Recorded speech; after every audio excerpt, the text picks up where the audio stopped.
Everyone, 2024 এর 25th December আজকের এই দিনটা।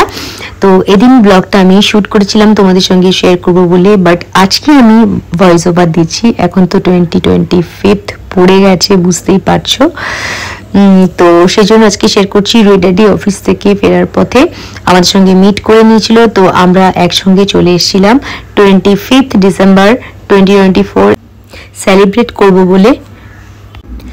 25 ডিসেম্বর আর নতুন বছরকে ওয়েলকাম করার জন্য দেখো অ্যাক্রোপলিস মল, শুধু অ্যাক্রোপলিস মল নয়, চারপাশে রাস্তার ধারে যত বিল্ডিংস রয়েছে সমস্ত কিছু এত সুন্দরভাবে সাজানো হয়েছিল, কি বলবো, মনে হচ্ছিল যেন আলোর বন্যায় সব ভেসে যাচ্ছিল। তো আমরা যাচ্ছি কুটি কুটি পাই অ্যাক্রোপলিস মলের দিকে।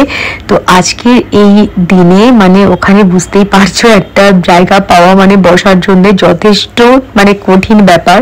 তো কোনো ক্রমে একটা জায়গা আমরা বসেছিলাম, খুব একটা যে ভালো লেগেছিল জায়গাটা তা নয়, কিন্তু ওই সেদিনকে ওই জায়গাটা পেয়েছিলাম ওটাই যথেষ্ট ছিল। দেখো মলটার ভেতরটাও কি সুন্দর করে সাজানো হয়েছে। তো আমরা ওখানে পৌঁছে গেছিলাম। তো চারপাশটাই তোমাদের সঙ্গে শেয়ার করছি। ওখানে বসার পরে আমরা একটুখানি কফি আর কিছু স্ন্যাকিং আইটেম নিয়ে আমরা একসাথে বসে স্ন্যাকিং করছিলাম, আর আমরা একসাথে টাইম স্পেন্ড করছিলাম। তারপরে কিছুক্ষণ পর আমি আর রূপেবি কিছু ফটোজও ক্লিক করে নিয়েছিলাম। তো ওখানে বসার পর আমাদের প্ল্যান ছিল আমরা কোনো একটা রেস্টুরেন্টে যাব। আমরা ঠিক করেই এসেছিলাম অ্যাক্রোপলিসের ভেতরেই সেই মলটা, তোমাদের সঙ্গে পরে শেয়ার করছি, তোমরা দেখতেই পাবে। তো এত ভিড় ছিল সেদিন, একটা ফটো তুলবো সেরকম একটা প্রপার জায়গায় আরো খুঁজে পাচ্ছিলাম না, সব জায়গাতে ভিড় একেবারে টিক টিক করছিল। তোমরা তোমাদের 25 ডিসেম্বর কিভাবে সেলিব্রেট করলে আমাকে জানাতে পারো, আমার পড়তে ভালো লাগবে।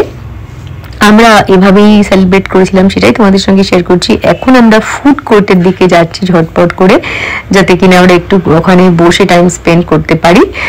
তো রুই ড্যাডি অফিস থেকে ফেরার পথে আমরা গেছিলাম, যেমনটা বললাম। তো বুঝতেই পারছো যে খুব তাড়াতাড়ি তো আমরা যেতে পারিনি, সেজন্য আমাদের আবার বাড়িও ফেরার ছিল। খুব বেশি দেরি করব সেটাও আমাদের প্ল্যান ছিল না, জাস্ট একটুখানি বসে চা কফি খাবো, তার সঙ্গে কিছু স্ন্যাক খাবো আমরা, তারপরেই আমরা রেস্টুরেন্টটাতে চলে যাবো, এরকমটাই আমাদের প্ল্যান ছিল। আর সেই প্ল্যান ওয়াইজই আমরা সমস্ত কিছু করছিলাম পরপর। তো এখানে আমরা এখন এসে বসবো, মানে বসেছি আর কি। আমি চারপাশটায় দেখাছিলাম, এত সুন্দর করে সাজানো টাজানো ছিল। ওখানে কিছুক্ষণ বসার পর আমরা রুই ড্যাডি আগেই বুক করে রেখেছিল এশিয়া কিচেন বলে, যেটা তোমরা হয়তো জানো যে মেনল্যান্ড চায়নারই ওটা একটা ব্রাঞ্চ। তো ওখানেই আমরা গেছিলাম এশিয়া কিচেনে। তো এখানে বসে দু একটা ফটোস ক্লিক করছিলাম, নিজের সেলফি নিচ্ছিলাম আর রুইয়ের সাথেও নিচ্ছিলাম, দুজন মিলে একসঙ্গে বসে। তো সেদিন যথেষ্টই গরম ছিল, আমি তো সোয়েটার ছেড়ে দাও নর্মাল একটা টি শার্ট পরে গেছি, তারপরেও যেন প্রচন্ড গরম করছিল। ফটোস ক্লিক করবো বলে এই টুপিগুলো আমরা এনেছিলাম, হ্যাঁ ভালোই লাগে ছবিতে দেখতে। তো এই স্ন্যাকিং গুলোই আমরা একসাথে বসে করছিলাম, যেটা তোমাদেরকে বলছিলাম। বেশ সুন্দর খেতে, সবই ভেজ কিন্তু খেতে খুব সুন্দর ছিল। বার্গার কিং থেকে রুই ড্যাডি নিয়ে এসেছিল, আর তার সঙ্গে খেয়েছিলাম আমরা কফি। তো বেশ সন্ধ্যেটা সেদিনের বেশ ভালোই কেটেছিল। ছোটখাটো একটু সেলিব্রেশন করলে মানে গতানুগতিক জীবনে একটু যদি ডিফারেন্ট কিছু হয় না, তখন দেখবে বেশ ভালো লাগে। সেটাই যেন মনে হয় যেন অনেক কিছু একটা হলো, অনেক কিছু করলাম, তো বেশ ভালোই লাগে। তো এখানে আমি আর বেবি কিছু ফটোস ক্লিক করলাম, যেমনটা তোমরা দেখতে পাচ্ছ। বেবি দেখো না ওয়ান আফটার ওয়ান পোজ দিয়েই যাচ্ছে, বলতে হয় না। এত হাসি পায় ওকে এরকম ধরনের পোজ দিতে দেখে। তো যাই হোক, এখানে আমাদের মোটামুটি এবার হয়ে গেছে। এবারে আমরা যাব এশিয়া কিচেনে। সেখানে যেহেতু আমাদের বুক করা আগে থেকেই ছিল, সেই জন্য বুকিং ওনারা নেন না, রুই ড্যাডি একটু স্পেশাল রিকোয়েস্ট করেছিল, তো সেই জন্য বুকিংটা নিয়েছিলেন ওনারা। তো আমাদের সেদিকে আর চাপ ছিল না। তো আমরা গিয়ে ঝটপট করে, আমাদের আর কিউতে দাঁড়াতেই হয়নি, আমরা ডিরেক্টলি ঢুকে পড়েছিলাম। তো দেখো ওপরটা এসেছি যেখানে এশিয়া কিচেন, এই যে Asia Kitchen by Mainland China. তো এখানে এসে গেছিলাম, আমাদের কিউতে কোনো দাঁড়াতে হয়নি, যেমনটা বললাম। তো এই যে রুই ড্যাডি কথা বলছে, কেন কি আমাদের নাম এন্ট্রি করানো ছিল। তারপর আমরা ঢুকে পড়লাম। ঢুকে পড়ে সব বুঝতেই পারছো সেদিন মানে সব একদম সব জায়গা ভর্তি ছিল, ফুল একদম লোকজন, সব এনজয় করছিল যে যাদের মতন করে। এটা ছিল মানে আমাদের ওয়েলকাম করার জন্য দেওয়া হয়েছিল ওয়েলকাম ড্রিঙ্ক, তার সঙ্গে এটাও দেওয়া হয়েছিল। বেশ ভালোই লেগেছিল খেতে। তো এটাও দিয়েছিল। খুব এনজয় করছিলাম আমরা সবাই মিলে একসঙ্গে।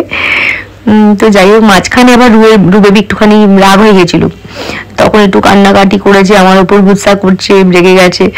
আসলে চামচটা একটু জোরে আওয়াজ করে ফেলেছিল। আমি বলছি তুমি টেবিল ম্যানার্স জানো না, তুমি এরকম করছো কেন, এটা বলেছি বলে খুব রাগ হয়ে গেছিল রুবেবির আমার ওপরে। তো যাই হোক, এগুলো করার পরে আমরা আমাদের খাবারটা অর্ডার করেছিলাম। তারপর আমরা আমাদের খাবার অর্ডার করার বেশ কিছুক্ষণ পরে খাবার পেয়েছিলাম। এটা তো খুব স্বাভাবিক ব্যাপার, বুঝতেই পারছো সেদিন অত ক্রাউড থাকে ওখানে, তো মানে অত তাড়াতাড়ি হওয়ার কথাও ছিল না।